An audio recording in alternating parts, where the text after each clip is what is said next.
शादी में आई चुड़ैल। अन्नपुर नाम के एक गांव में शादी चल रही होती है। वाह, मजा आ गया फूफा जी। शादी में क्या खाना बना है, बाराती तो उंगलियां चाटते रह जाएंगे। हाँ, तुमने सही कहा, पनीर की सब्जी का तो कोई जवाब ही नहीं। दूसरी तरफ पंडित जी फेरों की तैयारी कर रहे होते हैं कि तभी वहाँ एक चुड़ैल आ जाती है।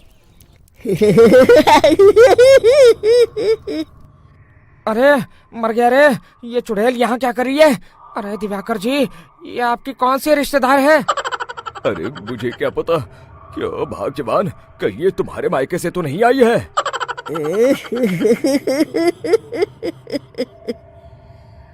तुम लोगों की इस गांव में बारात लाने की हिम्मत कैसे हुई? मेरे रहते इस गांव में किसी की शादी नहीं हो सकती। अब तुम लोग देखो मैं क्या करती हूँ। अरे मर गया रे, मैंने सुना है ये जबान की पक्की है। भागो रे भागो, वरना ये चुड़ैल किसी को नहीं छोड़ेगी। हाँ, तुम सही कहते हो मोहन भाई, यहाँ से भाग लेने में ही हम सबकी भलाई है। देखते ही देखते शादी के मंडप में भगदड़ मच जाती है और चुड़ैल सब कुछ उजाड़ कर रख देती है। फिर एक दिन मोहन की शादी तय हो जाती है। अरे भाई, अगले हफ्ते मेरी शादी तय हो गई है, लेकिन इस चुड़ैल की दहशत के मारे तो मेरे हाथ पैर कांप रहे हैं। अरे मोहन, तुम्हारा दिमाग तो खराब नहीं हो गया? तुम अपने साथ साथ हम सब गांव वालों को भी बलि का बकरा बनाना चाहते हो? उस चुड़ैल के रहते तुमने अपनी शादी के बारे में सोच भी कैसे लिया? देखो गोपाल, डर तो मुझे भी लग रहा है, लेकिन उस चुड़ैल के डर से मैं जिंदगी भर कुंवारा तो नहीं रह सकता। तभी वहाँ मोहन के होने वाले ससुर आ जाते हैं। अरे ससुर जी, आप? देखो, अब तक मैं तुम्हारा ससुर बना नहीं हूँ और शायद बनूंगा भी नहीं। ये आप क्या कह रहे हैं? मैंने तो शादी का कोड भी सिलवा लिया है। मैं अपनी बेटी की शादी किसी अच्छे गांव में कराना चाहता हूँ। तुम्हारा गांव तो भूतिया गांव है। मैं तो क्या, अब तो कोई भी अपनी लड़की इस गांव वालों को नहीं देगा। इस तरह चुड़ैल के डर से उस गांव में किसी की भी शादी नहीं हो पाती। फिर एक दिन गांव के जमींदार अपनी बेटी की शादी करने का विचार करते हैं, लेकिन चुड़ैल के डर से उनकी भी हिम्मत जवाब दे देती है।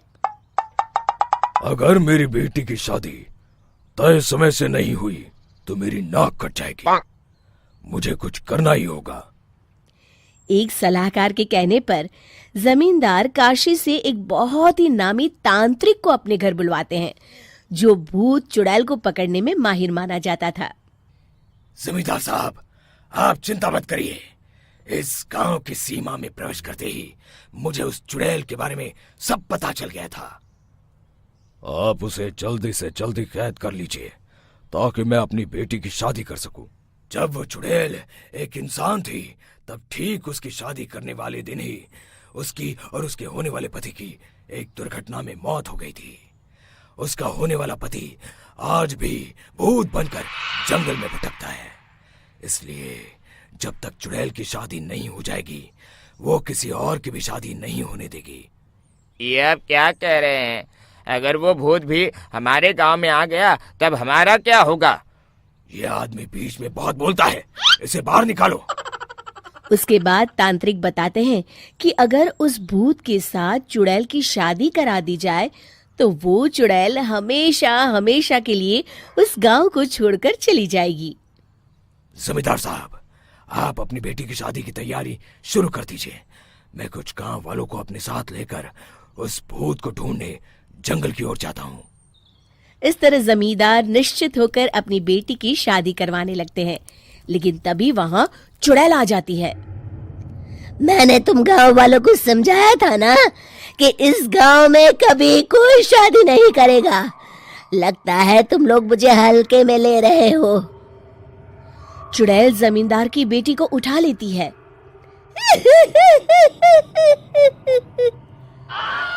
अब देखती हूँ बिना दुल्हन के तुम लोग शादी कैसे करोगे। मैं इसे अपने साथ ले जा रही हूँ।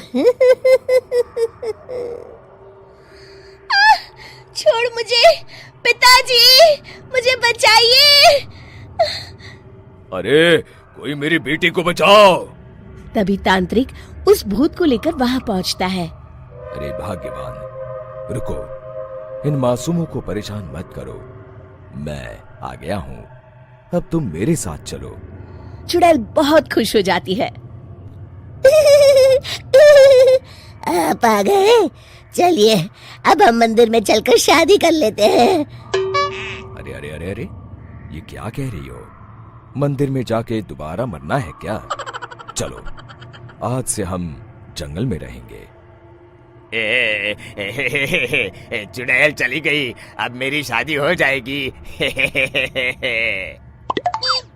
इस तरह सभी गांव वाले खुशी से झूमने लगते हैं।